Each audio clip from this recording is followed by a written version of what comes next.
So I will be presenting on the clinical and surgical profile of cataract surgery in pseudo-exfoliation eyes. So there is something known as true exfoliation also. True exfoliation is basically de-lamination of the entire capsule and usually seen in glass blowers, blacksmith and steel workers. But we are going to discuss about pseudo-exfoliation. So pseudo-exfoliation involves deposition of fibrogranular material on numerous lens structures like lens capsules, zonules, iris and ciliary body.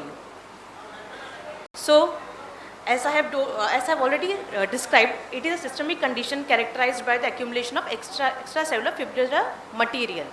So epidemiologically, if we see, it is approximately affecting 10 to 20% of patients more than 60 years of age, basically in tropical countries. So why the pseudo-exfoliation in cataract is important? Because there are many surgical challenges which increases in case of pseudo-exfoliation eyes. So what are those? First is the poor pupillary dilatation. Second, zonular weakness. There is an increased risk of lens dislocation. Post-operative intraocular pressure rise. So we have to devise some surgical strategies to how to deal with such cases. So when we see the clinical profile, so first is we will see a pseudo-exfoliation deposits on lens, or you can see even on the zonules. The second, pupil, non-dilating pupil. So we may need an extra mydriatic or some like mechanical dilatation during surgery. Third, we can encounter zonular instability and phacodonosis. So a lot of intraocular complications. It is also observed the cataract in pseudo-exfoliation is more dense as compared to normal population. There is a significant risk of glaucoma also. So now pseudo-exfoliation with glaucoma. Glaucoma is already like a extra surgical risk to manage. So what about the preoperative evaluation? So a comprehensive ophthalmic examination should be done. A slit lamp examination should be done. Examination of the pupil, size of the pupil, what is the zonules status, whether phacodonosis is there, then what is the pressure, intraocular pressure of the patient. So because this will help in the preoperative counseling and will help in the reduction in the potential complication which can happen intraoperative, plus a post-operative patient satisfaction will increase. So what are the strategies for pupil management? What can we do? So first is pharmacological strategies. So usually we give a mydriatic, we can use tropicamide, cyclopentolate, homatropine, preoperative tropine iointment, intracameral mydriatic, or a subconjunctival injection of a midricane, or a topical non-steroidal anti-inflammatory drug such as flurbiprofen. So it will augment the dilatation as well as maintain the intraoperative mydriasis. Suppose the pharmacological strategy doesn't work, so what we can do? Then comes the pupillary stretching. So we require a bimanual stretching of the pupil. Any two instruments can work, either a Sinskey hook, a blunt chopper, a Y hook, Coughlin hook. So we have to stretch the pupil in the opposite direction, either one from the side port and one from the main port. So it can give a considerable dilatation of the pupil. The only problem is, like if we damage the iris, we can have a hyphema or an intraoperative bleed at that time.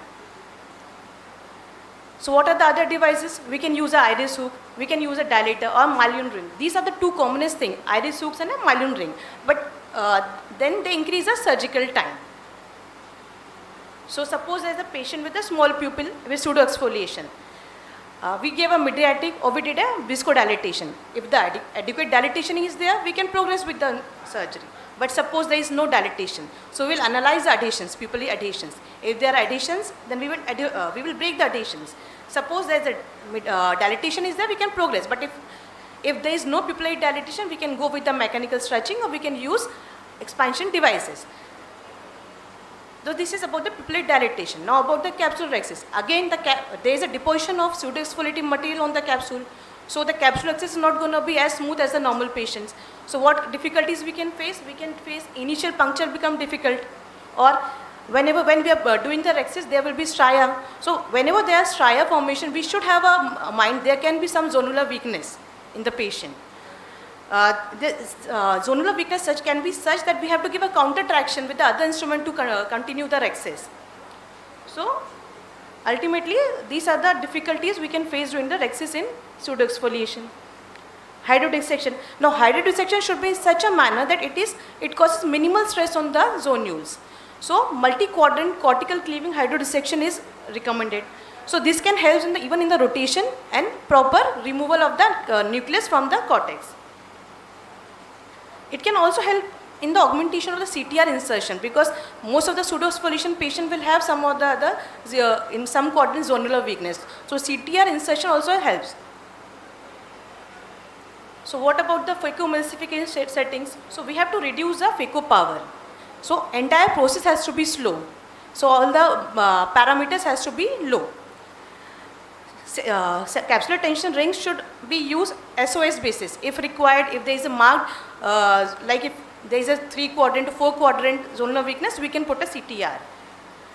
Then appropriate recognition and management of zonular dialysis, vitreous loss and capsular rupture should be managed. Already iris claw and lens has been discussed. So such cases with marked zonular dialysis, we can use iris claw lens. Okay. Then comes a post-operative. Since iris handling is much more, there is more chances of post-operative inflammation. So we must focus on the IOP control as well as the inflammation management in the post-operative cases. So if the pre-operative evaluation, intraoperative management can definitely help in the good post-operative outcome with proper selection of IOL lenses. So we have already discussed what are surgical challenges: poor pupillary dilatation, zonular weakness, chance of PC rupture, chance of zonular dialysis. So like there are many advancements which are coming in the surgical techniques as well as instrumentation which are helping in the proper management of such cases. Thank you.